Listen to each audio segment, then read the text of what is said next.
Hier, le gouvernement britannique a profité d'un cessez-le-feu au Soudan pour lancer une évacuation à grande échelle des Britanniques.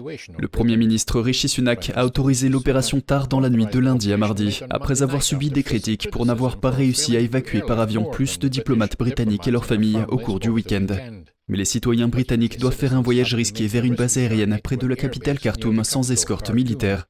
Le ministre de la Défense Ben Wallace a déclaré à la sous-commission de la Défense qu'un aérodrome proche de Khartoum était utilisé pour les opérations d'évacuation. Depuis 11 heures, heure britannique ce matin, le centre de traitement, l'équipe d'accueil des troupes frontalières et du ministère des Affaires étrangères sont opérationnels sur l'aérodrome du Soudan. Nous avons maintenant environ 120 militaires britanniques sur l'aérodrome pour aider à l'évacuation des ressortissants et des personnes ayant une double nationalité par l'aéroport. Les médias ont indiqué qu'environ 1400 militaires participaient à l'opération d'évacuation. Les personnes évacuées seront conduites vers une base de la Royal Air Force à Chypre avant d'être ramenées en Grande-Bretagne. Actuellement, l'aérodrome est géré par l'armée allemande et, en fonction de la durée de leur séjour, nous nous tiendrons prêts à prendre la relève s'ils décident que l'évacuation est terminée.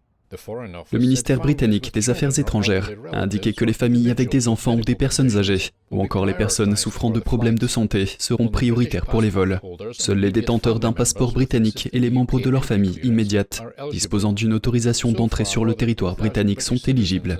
Jusqu'à présent, plus de 2000 citoyens britanniques au Soudan se sont enregistrés auprès du ministère des Affaires étrangères. Le ministre des Affaires étrangères, James Cleverly, a mis en garde contre la fragilité du cessez-le-feu de 72 heures, après s'être entretenu directement ou par le biais d'intermédiaires avec les chefs de parti. Il a déclaré qu'il était impossible de prédire la durée du cessez-le-feu. Cleverly a également défendu l'action tardive du gouvernement par rapport à d'autres alliés européens. Il a déclaré qu'il y avait beaucoup plus de ressortissants britanniques au Soudan que d'autres pays.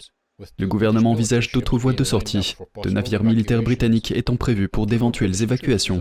Une équipe de militaires britanniques se serait rendue par avion à Port-Soudan pour étudier les différentes possibilités.